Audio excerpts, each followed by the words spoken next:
कि औरंगजेब महान था, उसने बड़े मंदिर बनाए। क्या सिखाना चाहते हैं युवाओं को, हमारी आने वाली पीढ़ियों को? जिस प्रकार छावा मूवी में दिखाया गया है, कोई भी हमारे देश का नागरिक बिना रोए बाहर नहीं निकला है, सबके आंखों से आंसू आ गए। इतना क्रूर, इतना हिंसक, इतना दानव प्रवृत्ति का वो व्यक्ति था। वो दिन भर अंगूर खाता था और कपड़े सिलता था हाथ से। उसकी कोई योग्यता थी क्या? अब उसको इतना महान बताया जा रहा है। अरे महान हमारे राजा राम, महान हमारे राजा कृष्ण, महान हमारे राणा प्रताप जी, पृथ्वीराज चौहान जी, छत्रपति शिवाजी, इनके बारे में बात करो ना।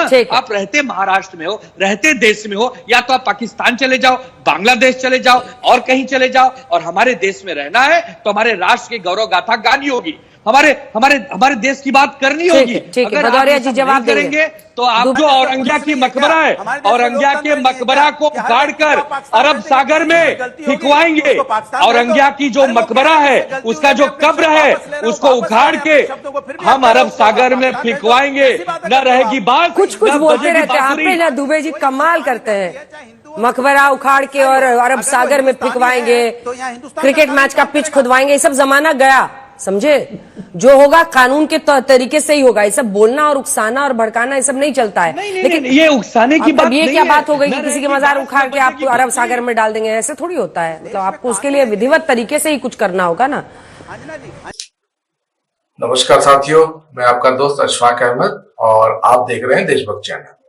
ये जब लोकसभा चुनाव 2024 के भी हो रहे थे तो एक चीज बड़े जोर शोर से कही जा रही थी, जो मोदी जी खुद बोलते थे, अब की बार 400 पार, अब की बार 400 पार। तो क्यों बोल रहे थे? उसकी वजह थी कि संविधान बदलना है, क्योंकि लोकसभा में 3/4 का बहुमत चाहिए, जो 406 सीट होता है, और तभी आप संविधान बदल सकते हैं। तो ये संविधान क्यों बदलना है? क्योंकि ये जो संविधान जो बाबा साहब अम्बेडकर ने बनाया था, तो ये तो आरएसएस बीजेपी मानती ही नहीं है, शुरू से ही विरोध करती आई है ना। बाबा साहब का विरोध किया, उसके बाद में हमेशा से संविधान का विरोध किया, संविधान को जलाते आए हैं इन लोग, और संविधान को बदलने की बात अभी से नहीं, बहुत पहले से भी होती आई है। तो ये संविधान क्यों बदलना चाहते हैं? उसकी वजह यह है कि मनोवादी लोग हैं ये, तो ये चाहते हैं कि पूरे देश का जितने भी संसाधन है, पूरा पैसा, पूरा पावर, ये कुछ चंद लोगों के पास में रहे, बाकी लोग गुलामी करेंगे, है ना, जो मनोवाद में जिस तरीके से बताया गया। तो ये मनुस्मृति को मानने वाले लोग हैं, तो इसीलिए संविधानों का भी मान नहीं सकते। तो अब मजबूरी है कि इनको संविधान मानना पड़ता है, क्योंकि उसके बिना काम नहीं चलेगा। इस देश में रहना है तो संविधान मानना पड़ेगा। लेकिन उसका तोड़ क्या है कि आप पावर में, सत्ता में आ जाओ, कैसे भी झूठ बोल के, कैसे भी, और उसके बाद में इतना ज्यादा बहुमत हो जाए कि संविधान बदल सके, उसके बाद में फिर अपनी मनमानी करेंगे। तो इसीलिए 400 पार का नारा मोदी जी ने दिया। अब खुद बीजेपी के नेता, जो छुटभैये नेता थे, उनसे बुलवाया गया कि 400 पार क्यों चाहिए। यहाँ तक कि जो राजस्थान की उप मुख्यमंत्री दिया कुमारी, तो उनसे कहलवाया गया कि 400 पार इसलिए चाहिए क्योंकि हमको संविधान बदलना है। तो उसके बाद में लेकिन क्या हुआ कि जनता ने समझ लिया कि इनकी चाल, कि 400 पार इसलिए चाहिए कि संविधान बदल देंगे, और जो पिछड़े लोग हैं, जो SC, ST, OBC, ये इनके अधिकार छीन लेंगे, और इसीलिए वोट नहीं मिले मोदी को। कहा मोदी जी 50% के ऊपर की बात करते थे, लेकिन ले दे के 240 सीट आई, और उसमें भी आदिवासी वोट मिले उसकी वजह से। और आदिवासी वोट क्यों मिले? तो छत्तीसगढ़ में आदिवासी CM बनाया, उसके लिए वो वहां के छत्तीसगढ़ के पूरे वोट मिल गए। उड़ीसा में कहा कि आदिवासी CM बनाएंगे, क्योंकि उड़ीसा में लोकसभा और विधानसभा के चुनाव एक साथ होते हैं, तो वहां पर भी आदिवासी वोट मिल गए। उसके बाद में झारखंड में भी काफी आदिवासी वोट मिले, मध्य प्रदेश में मिले, राजस्थान में मिले, गुजरात में मिले। तो ये जो आदिवासी वोट मिले, उसकी वजह से बीजेपी 240 का आंकड़ा पहुंच पाई। अदरवाइज ये तो 100 सीट के नीचे जाने वाले थे। ये जो सीट है, जैसे कि छत्तीसगढ़ की पूरी, मध्य प्रदेश की पूरी, उड़ीसा की करीब करीब पूरी, झारखंड के आधे से ज्यादा, गुजरात की बहुत पूरी, जो आदिवासी वोट वो सब बीजेपी को मिले। ये वोट ना मिले होते तो फिर इनको तो 100 सीट नहीं आ रही थी। तो एक चीज तो संविधान की बात हो गई, और आरक्षण और हक की बात हो गई, अधिकार की बात हो गई। अब दूसरी चीज है कि जो देश में जो राजनीति जिस तरीके से होती है, तो इनका टारगेट तो, जो बीजेपी आरएसएस का टारगेट तो है कि इनको आरक्षण और हक लोगों का छीन लेना है, गुलाम बना देना है। लेकिन उसके लिए राजनीति जो है, राजनीति कैसे करना है, तो वोट कैसे मिलेंगे। तो इनका जो जिस तरीके से हिसाब किताब है, ये चाहते हैं कि हिंदुओं का पूरा एक साथ इकट्ठा कर लो और उनके वोट ले लो और उसके जबरदस्त तरीके से जीत जाओ। तो देश में जो 15% मुसलमान है, तो वो उनको टारगेट करो। तो यही काम ये करते हैं, तो हर तरह से मुसलमानों को टारगेट करते हैं। मोदी जी बोलते हैं कपड़े से पहचान जाते हैं, शमशान कब्रिस्तान करते हैं। उसके बाद में अभी 2024 के जो चुनाव हुए थे, तो वो उसमें मोदी जी हर जगह जाके बोलते थे कि ये तो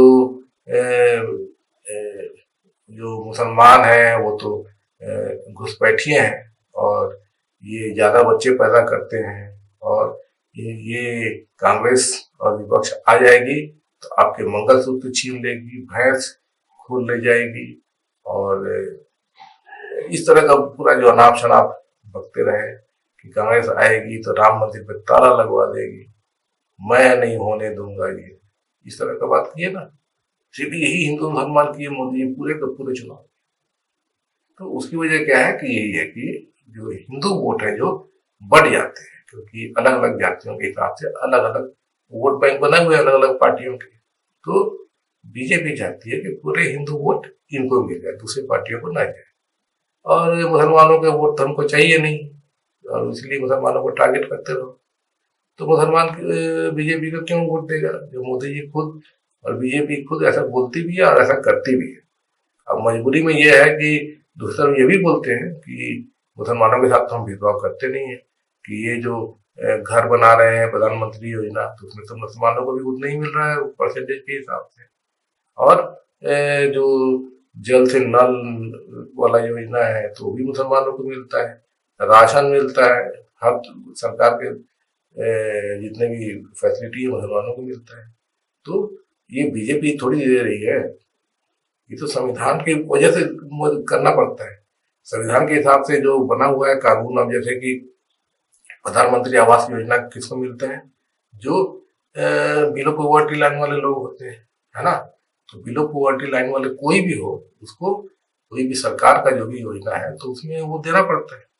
वो धर्म देख के थोड़ी देते हैं कि भाई ये मुसलमान है, मेरे को मुसलमान का वोट चाहिए इसीलिए उसको दे देंगे, ऐसा तो नहीं है ना, वो सबको देना पड़ेगा।